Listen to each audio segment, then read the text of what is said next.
The attorney for Christine Blasey Ford said her client hopes to tell her story in a manner that is a fair proceeding. Christine Blasey Ford's willingness to testify in the Senate about her alleged high school-era sexual assault by Supreme Court nominee Brett Kavanaugh added fresh turmoil Monday to his already tumultuous confirmation fight. Less than 24 hours after Ford publicly came forward against Kavanaugh, her attorney said that she will do whatever is necessary to make sure that the Senate Judiciary Committee has the full story, including providing testimony.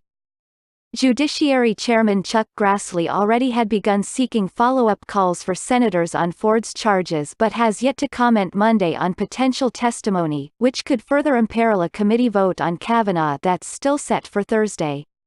Two GOP senators, Arizona's Jeff Flake and Tennessee's Bob Corker, told Politico Sunday that the committee shouldn't vote on Kavanaugh until Ford can be heard. And Deborah Katz, Ford's attorney, indicated openness to a fair proceeding in a Monday interview with CBS This Morning. My client will do whatever is necessary to make sure that the Senate Judiciary Committee has the full story and the full set of allegations to allow them to make a fully informed decision, Katz said. She's willing to do what she needs to do. Ford, a research psychologist and professor in Northern California, shared details of Kavanaugh's alleged assault in a Washington Post interview published Sunday. Ford dated the assault to 1982, when she was 15 and Kavanaugh was 17, and told the Post that it derailed me substantially for 4 or 5 years.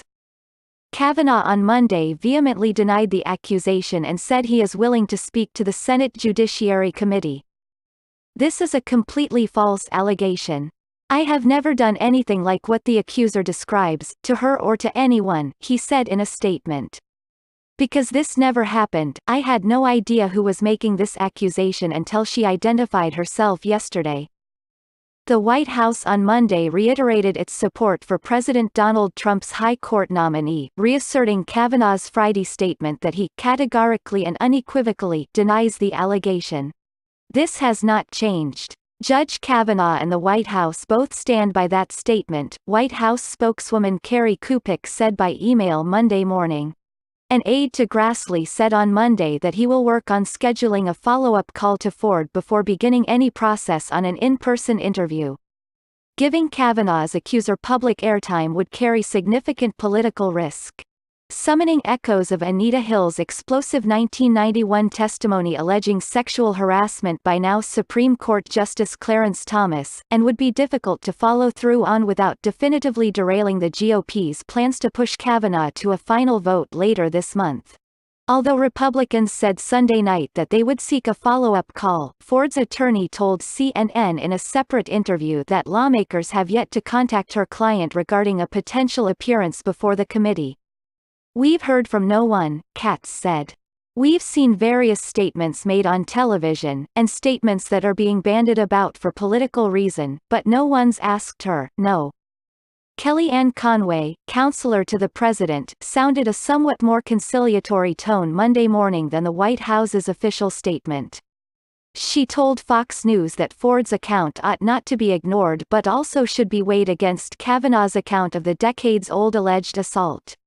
Both sides, Conway said, should be heard in sworn testimony before the Senate. This woman should not be insulted and she should not be ignored. She added that I have spoken with the president and others, including Sen.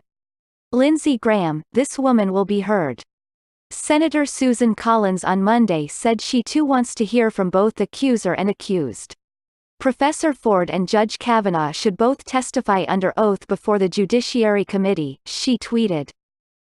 Senator Heidi Heitkamp also said the allegations need to be thoroughly investigated by the Senate Judiciary Committee, adding that both Ford and Kavanaugh have separately agreed to testify.